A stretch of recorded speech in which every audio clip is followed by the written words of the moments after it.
What's good, everybody? Today we got the Contender Series coming up this Tuesday night. For the people that don't know what the Contender Series is, I had someone ask me. It's practically like, basically the minor leagues. So these fighters were in the minor leagues. They've won a lot of fights and, finished fights and have been impressive. The matchmakers, Hunter Campbell and Mick Maynard have thought that they're impressive. So they invite them to the Apex and they fight other prospects that are just the same, so, and whoever wins gets a contract most of the time. If you get the finish, you're definitely probably getting a contract. But yeah, let's hop right into it. Bear with me if I'm looking down again. You guys know I when I'm doing main cards and pay-per-views, I know a lot about the fighters already, but with these guys, I have to write my notes down, and I'm trying to get my best picks out of here. First fight up is a fucking banger, similar to last week. Two really high-level guys. Cody Haddon is fighting. He fought in Eternal MMA. That's the mainstream Australian in New Zealand, where a lot of guys come from. Jack Della Maddalena, Steven Erceg, Kai Kara France. Matter of fact, Cody Haddon's only loss is to Steven Erceg. So very impressive, obviously. I mean, as well as Billy Brand's only loss is to Peyton Talbot. So both of these guys, one loss is to very good fighters. Billy Brand's coming in at the dog here. Cody Haddon's the favorite. When it comes to the boxing and the power shots, I think Cody has the more power. Billy Brand has been inactive. He's had a lot of injuries. I watched an interview that someone did with him, which concerns me a little bit, but both guys are very young. Like I said, Cody Haddon's a dog, man. He lost a unanimous decision to Kai Kara France, where he stole around. And similar to Billy Brand and Peyton Talbot, Billy Brand stole around from Peyton Talbot and damn near knocked him out. Billy Brand got knocked out by Peyton Talbot, but Cody Haddon went to a decision with Erceg.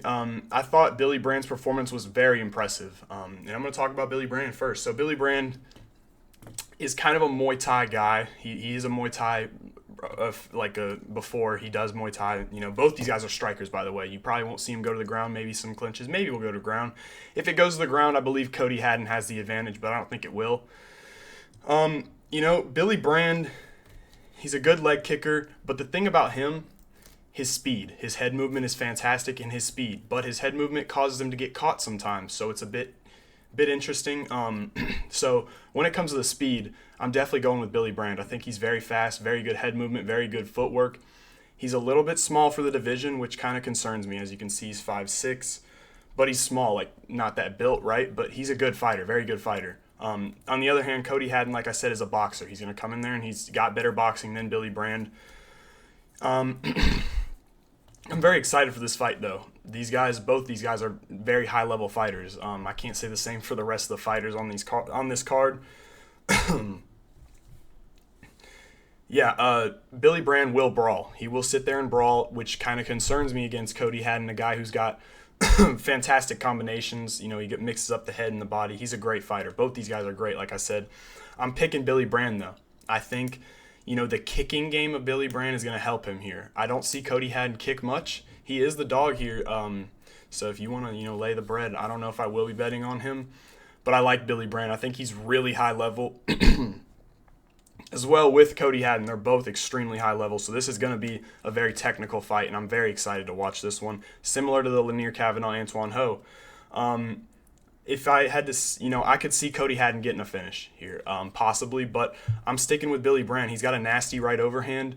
He doesn't hit the hardest, but he can pick you apart. From when it comes to the volume, I think it'll be similar. I think this is going to be a very, very close fight. I'm picking Billy Brand by a split decision. I really think it's going to be a close fight and a fun fight. Next up, we got Torres Finney versus Cam Routson. Torres Finney is built like a fucking bowling ball. He was on the Contender Series last year. He got a finish and they just didn't think he was ready. He's a former fullback. He is a big guy, a very, very large human being. On the other hand, Cam Routson, he's not very good. He's taken a lot of different kind of fights. He's fought in Muay Thai. He's fought in MMA. When it comes to the jiu-jitsu, I think he has the edge. But when you look even at this picture of Torres Finney, he doesn't have much of a neck to choke, right? So I think this is a really hard matchup for Cam Routzen. I'm looking at a very good chance for Torres Finney to win this fight. He's a guy who will impose his will. He'll walk you down. Last time out, bro, he landed an overhand on this guy and put him out cold. One of the craziest knockouts I've ever seen. He's a good fighter.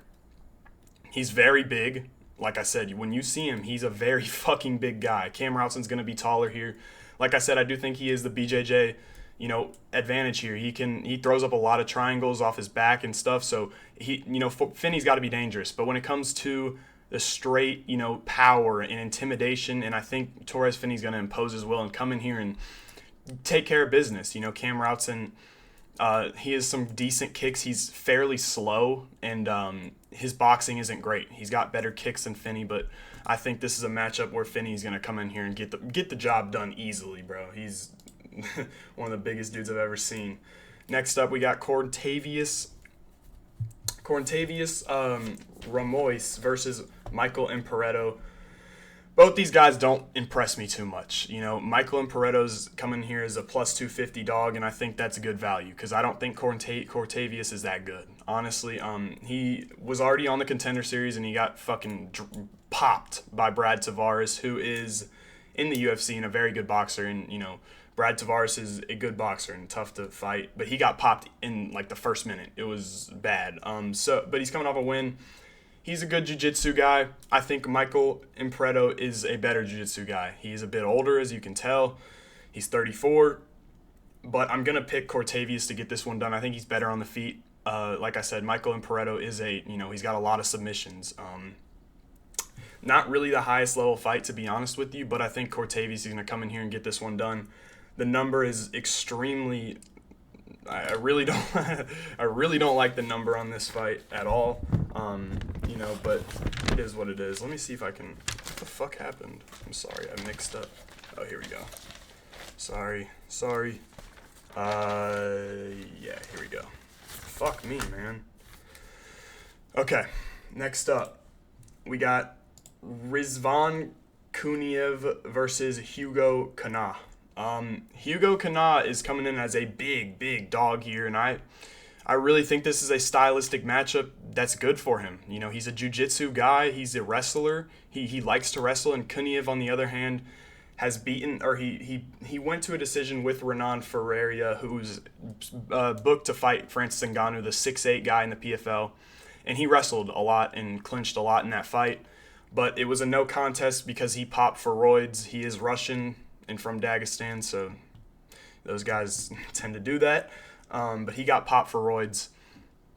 So that was a no contest, but he is 12-2 in here. I mean, look, man, he's going to be on the pressure. He's good in the clinch. He's got decent striking. I really don't like this number at all. If he comes in here and gets business done easily, I'll be surprised. Hugo Kana is only lost coming over a split decision in one championship. This guy can fight, man. He's not bad. Like you can see here, he's in LFA. He's getting arm triangles. I really don't like this number. I do think Kuniev's going to come in here and get the job done, but don't be surprised if he loses. You know what I mean? I do think this is... Obviously, he beat Renan Ferreira, who is, one of the best, I guess, heavyweights in the world, but he's a striker. Renan Ferreira is a striker, and he's not that good on the ground. So when I look at Hugo Kana, he's good on the ground. I think this is a stylistic matchup where Hugo Kana can win. I'm giving him the power edge here. I really like Hugo. I think he can win this fight, man. Fuck it. I'm picking Hugo Kana to win this fight. He's a plus 420 dog, and I think that number is ridiculous. I'll be surprised if Rizvan comes in here and gets it done really easily. Both these guys are actually pretty skilled heavyweights when it comes to heavyweights, but from what I've seen from Hugo, I think he's actually pretty good, not bad. So yeah, next up, Pat Piltic versus Andreas Gustafsson. Another fight where I kind of like the dog here, man. Piltic is 35. Andreas is 33. So, Dana always talks about how he doesn't like older fighters and, prospect of older guys, but he's the one who's fucking making, approving of these fights, right? He has the say, so I don't know why the fuck he says that. But this fight's going to be chaotic. I'll tell you that right now. Andreas Gustafsson is a guy who is going to come in there and brawl. I would give him the ground advantage here. I do think he's better on the ground, and submission's definitely in play for him. He's wild as fuck. I watched one of his fights where he was bloodied up. He's gonna come and brawl. He wants to brawl. And Piltic on kind of the same. He's gonna come and want to brawl. Both these guys are hungry to get in the UFC, very hungry as of everyone on on this card. But I think I think he's good, man. I think he's a lot more technical. He's gonna kick more, and if he can find a counter shot, he can put him out. Andreas Gustafsson is actually, he's never been finished, but he's taken a lot of fucking damage. Piltic is more of a boxer. Both these guys are boxers. They will stand up for the most part. Andreas might shoot a takedown, and, Piltic's not the best on the ground. He's going to strive on the feet. I think Piltic's more technical. He is 35, but, I think he's more technical. He'll throw high kicks. He finishes a lot of combos. He'll go to the body. I think he's better here. But I expect this to be an extremely exciting, entertaining, and bloody fight. I wouldn't be surprised. I think Andreas is tougher. He's, like I said, look at the guy, bro. He's fucking tough, and I don't even know what's on his damn neck.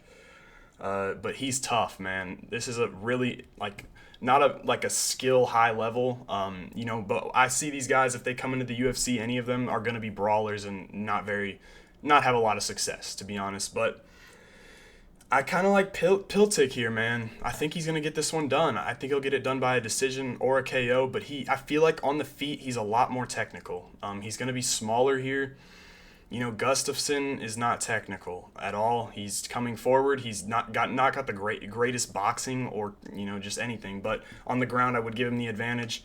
I'm going to pick Piltic here. I just think he's better, more technical, but it could be close. Obviously, I just picked 3 underdogs, and last week I was pretty much on all favorites. So, yeah, this is a fun card. I wouldn't say it's as high level as last week's card, but I'm excited. We got some great fighters. This, the first fight should be amazing, technical fight. Fuck, I really want to. I'm gonna pick.